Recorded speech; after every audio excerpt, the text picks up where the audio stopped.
I'll go along with you, and I'll make good and goddamn sure he doesn't steal anything off you again."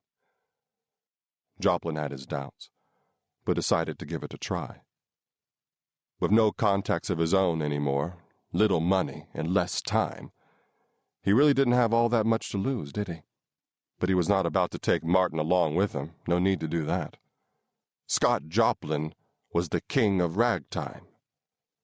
Go walking into Irving Berlin's office with the babysitter? Besides, his head had felt pretty good earlier this morning. It wasn't until he got outside and started off downtown that he commenced getting nervous and shaky in his mind.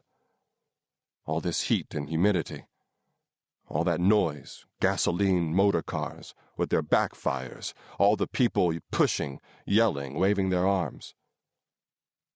He tried to will calm, blew out a deep breath, then moved, a little unsteadily, toward the door. A white couple, old people, passed by. He heard the woman say, "Just look at that. Drunk on the street and in broad daylight." Joplin tried not to react, but in his anger, he caught his foot on the step, stumbled, finally managed to hold his balance. Damn.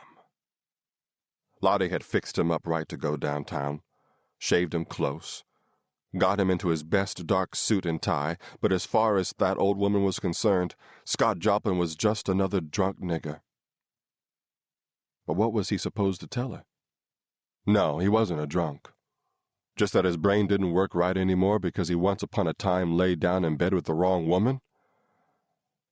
He turned to go back home, but pulled himself up short. No, that wouldn't serve. He had to leave Lottie some money. Had to.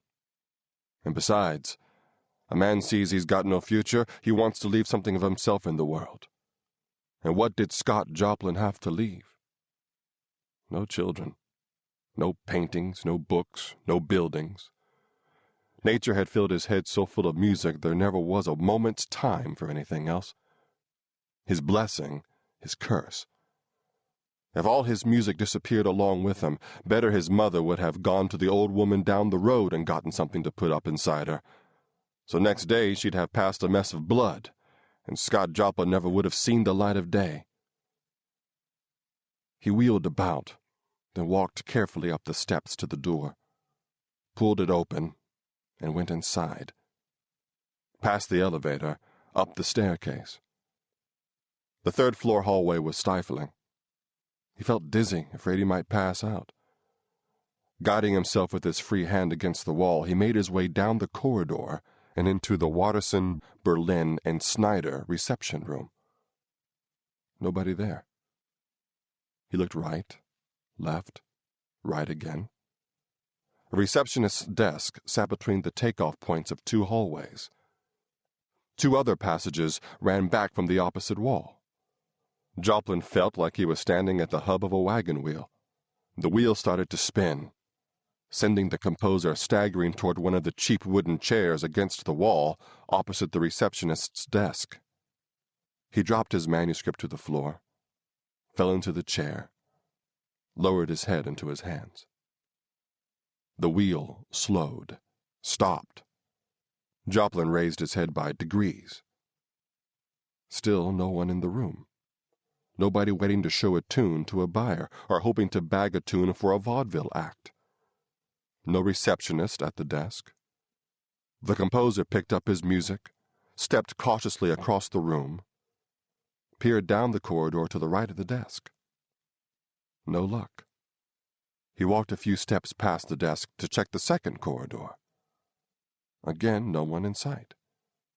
But then he heard a loud, phlegmy cough. He gripped his papers, started walking. The door to the fourth office on his left sat open. Joplin saw a man sitting at his desk, his back to the door. The composer paused. The nervousness was going to be the death of him. Even when he sat alone at his piano these days, trying to put a tune together, he felt ants crawling up his legs, butterflies sailing around inside his stomach. "I'm Scott Joplin," he muttered, "the king of ragtime."